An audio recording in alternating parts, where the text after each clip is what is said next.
Hands down, that's got to be the funniest joke I've heard in a long, long time. That's too bad, Kimberly. That truly is too bad.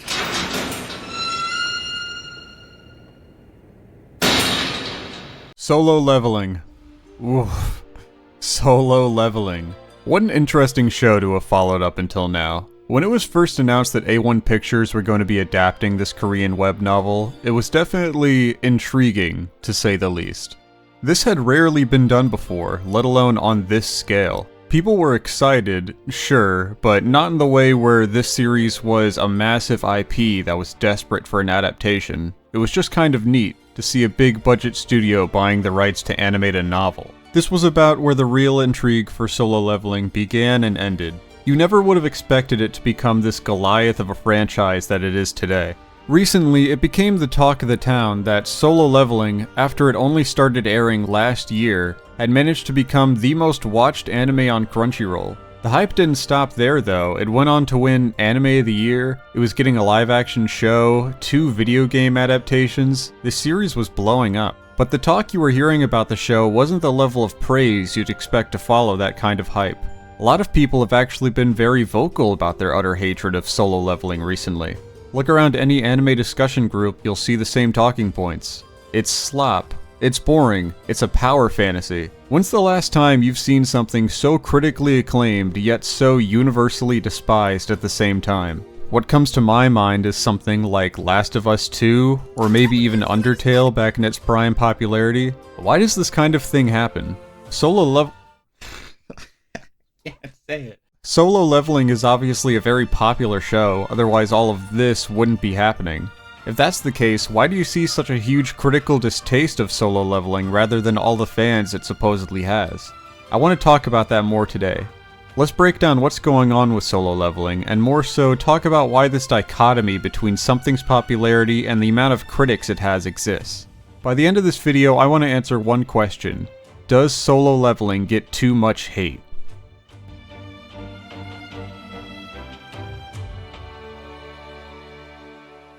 But first, I have a problem. On an unrelated note, I have something I need to say. See, the first time I ever made a video on an Aniplex property over on my second channel, I got a copyright strike. Not only is Aniplex the distributor of Solo Leveling, but let's just say I haven't been building up the best reputation with them so far. So let's consult this graph. As you can see, not only is my channel's chance of bankruptcy on the rise, but coincidentally, so is the amount of Gen Z viewers who need constant stimulation. I'm a modern man, a YouTuber. I need to adapt or else I will fail. If only there was some way I could fix these two problems with one easy solution.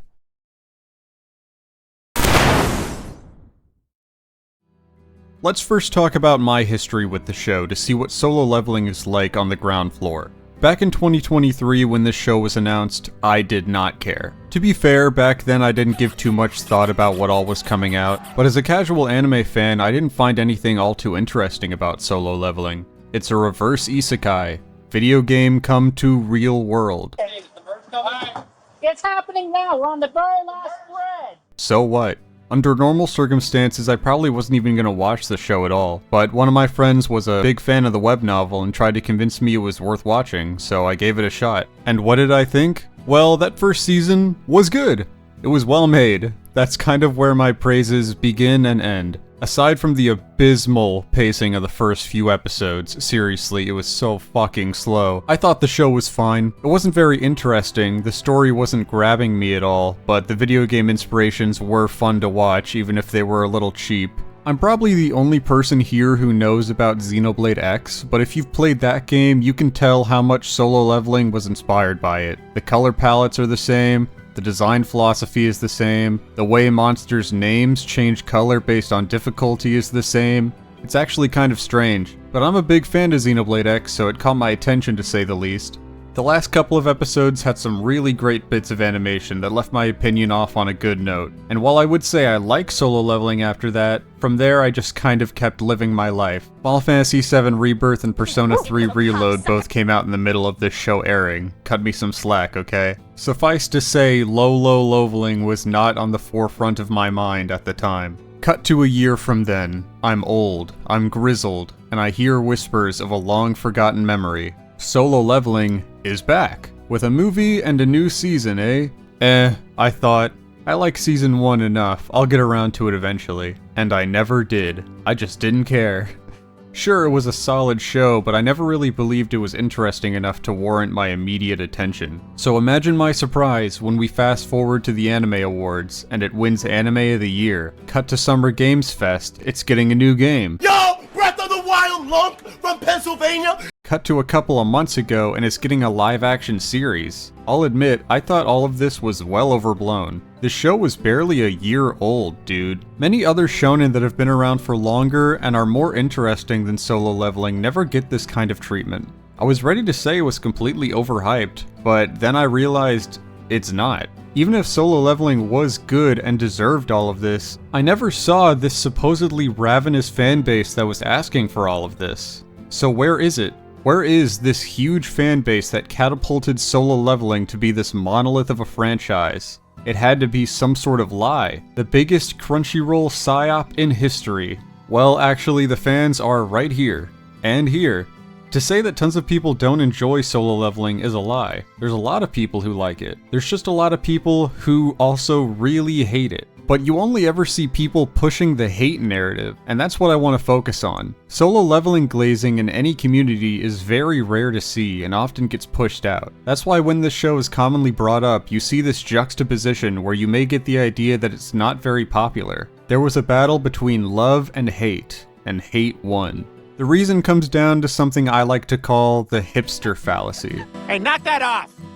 I'm dumping this girl, and your sad music is making her cry! You often see a lot of people who get their recommendations blown up by a new thing that came out, and rather than acknowledge it or look more into it, they tend to just start hating it, for no good reason. People don't want to be part of the herd. They want original experiences, and to be pioneers of their own hot new takes. That's the camp I once fell into. If you could catch me back in 2016, I was the biggest Undertale hater of all time. I would curse the name of Jacksepticeye for pushing that garbage on me. But then one day I actually got around to playing it, and lo and behold, yeah, it's amazing. Turns out when something is widely recommended, it's usually because it's good. It's either that, or a different problem I've noticed. Unrealistic expectations. There's a second genre of people who, instead of ignoring something, they foolishly let the amount of hype overwhelm them into building up an image of it in their mind. Then when they finally get around to it, they use that hubris as an excuse to tear it down when it's not as good as they imagined it would be. Both of these are really stupid ways to view a property, and if you dislike something for either of these reasons, you're a terrible critic. The thing is, Solo Leveling is not trying to be anything more than what it presents itself as, which is just an aura farming fantasy simulator. The story isn't trying to be deep, it's not trying to break new grounds, it's just meant to be fun, which I think is a good thing. You know, not every show needs to be the next Frieren or have a strong narrative to compete with Full Metal Alchemist. People just need a little slop to chill out to every now and then, and Solo Leveling evidently fit the bill for a lot of people. But for people who get annoyed at its popularity or people who expected it to be anything more, you can only imagine how visceral of a reaction they must have had upon finding out that this show isn't really all that. The show was just doomed from the start. Make a good adaptation, people hate it for what it is. Make a bad adaptation, people hate it because it's slop. It was just an unfortunate situation. Now, I'm making these talking points based on what I can surmise about the audience, but I'm really not a big fan of the show, like I said. For a more in-depth discussion, I want to hand the mic over to someone who's way more into this property than me. Hey, I'm Fallen Echo, and back in 2021, when I wasn't erratically explaining the plot of Jujutsu Kaisen 0 to every member of my family, you could find me running on old-school manga piracy and scanlation sites. Anyone that's used those sites knows that if you just check the most popular section, you almost always found Solo Leveling at least near the very top of that list. So I was aware of its existence, but decided to actually start reading it when they published it physically in the States in late 2021. And when I read it, I liked it. I liked it a lot, actually. And generally, before the anime itself came out, most people that I knew that liked Solo Leveling didn't really care about the web novel itself, but more so the manhwa adaptation. The fact that it was based on a web novel was nothing more than like a fun fact you'd find on the Wikipedia page. In Korea itself, I know that the web novel is pretty popular, the way a lot of power fantasy fiction tends to be over there. But I think internationally and overseas, where the manhwa really got popular, I think a big part of that was just the artwork. The artwork by Dubu carried hard on that narrative. And I will say I like the way that Solo Leveling is paced a lot, particularly past the first few arcs of the manhwa. There's not a lot of downtime, so you just get these constant set pieces that look really cool. The characters themselves are fairly simplistic, and there's only so much depth to the narrative itself, but those set pieces are great, and you get non-stop, incredible, full-color action artwork in every chapter. And because of that, I think Solo Leveling is just really easily digestible power fantasy, and if you look online, you'll see that most discussions revolving Solo Leveling aren't about the world or lore or other characters. It's about how the thing that Jinwoo just did was so cool, and he is so awesome. Who made this kimchi? Who made this kimchi? 너무 맛있어요, 진짜. And when the artwork of that action is so good, and the animation of the fights in the anime adaptation are that good, it definitely works on me. I'm a fan of Solo Leveling. But, is it anime of the year? No. 2 words. Free Red. Go watch Free Red, it's really good! I think Solo Leveling got really big because it's well animated and well drawn and simple to read and just non-stop cool stuff happens. You don't have to think about it too hard, it's just a fun time. And I think a lot of people feel that way, and particularly in the broader international anime community, I think there's a lot of people that just want to consume action and fights and not have to worry about the baggage of a narrative and complex lore and all that. It's just a guy with video game mechanics, getting strong, the worst becomes the best, all that stuff. Come on, it's simple, it's comfort food, it's nothing crazy. So I think Solo Leveling is popular for very simple reasons, and, well, it doesn't surprise me at all that people hate on it. Solo Leveling is the biggest, prettiest puddle that you'll ever see, and if you just appreciate it as a puddle, it's pretty cool. The moment you try to swim in that, though, try to see anything below the surface, well, you realize it's just a pretty puddle. Anyway, I've got to get back to my gaming marathon. I'm playing Suicide Squad Kill the Justice League, Lord of the Rings Gollum, and Sonic R from Sonic Gems Collection on my Nintendo GameCube. Guys, I don't know who that was. You're not going to believe me, but I originally got Mr. Beast on to talk about the show. What the fuck? What's going on? So yeah, a lot of people who push this negative view of Solo Leveling, I believe, only do so because it isn't what they want it to be. They compare it to some groundbreaking new anime so that they can put them side by side and show all of Solo Leveling's shortcomings. Even though Solo Leveling was never trying to compete with those shows in the first place. It's like comparing Bluey to Breaking Bad. They're good in their own ways. If you prefer one, it doesn't mean that the other is bad, it just means that you have a preference. But I want to be fair, this isn't really the haters' fault entirely. This show was anime of the year after all, and it's getting all of this absurd support that frankly, I would argue should have gone to more ambitious IPs first. Imagine the same scenario I just described, but Bluey beats out Breaking Bad at the Oscars instead, and you're just told to be okay with that. To say that people aren't allowed to be pessimistic about a show for not living up to their expectations is kind of a lousy argument, because everyone else seems to be pushing the idea that the show is something special. How can I say that a show is allowed to be a fun slapfest when these big corporations are pushing it like it's the next best thing ever?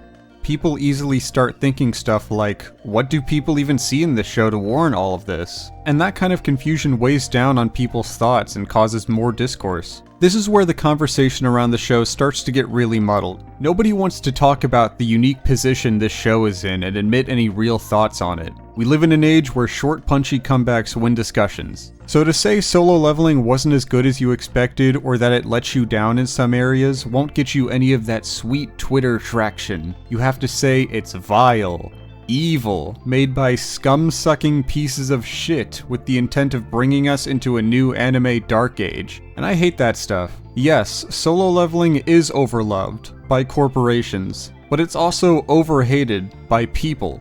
Yes, companies should be fostering more potential out of objectively better shows, but also you shouldn't hate on Solo Leveling for not being something it was never trying to be. Why is Solo Leveling even getting all this love in the first place? Well, I think mainly for two reasons. One, of course it's going to get video games, duh! This side of the corporate slapfest is mainly due to circumstance. There's no other IP popular right now that is as suited for video games as Solo Leveling. But what about everything else, like the live-action show? Well, the best way I can put it is, Solo Leveling is like the most Western-friendly shonen out right now. Good luck trying to put Dandadan in live-action. Solo Leveling doesn't have fan service or a strong enough narrative that a disservice to it would let people down. It's like a template for an anime. Guy has video game powers. It's very hard to mess up. You can imagine how appealing that is for not only companies, but the average person who just wants to watch something. Your middle-aged parents can chill out to an adaptation of Solo Leveling, baby. I'm sure everyone collectively knew what a goldmine this concept was, and that's the main reason it got the support that it did. But to end off this video, I'd say you should give the show an honest watch if you're just trying to have a good time.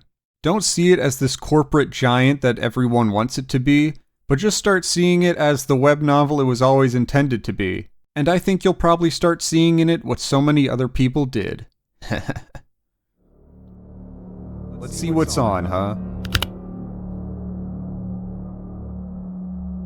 I can't wait for Black Clover to come back.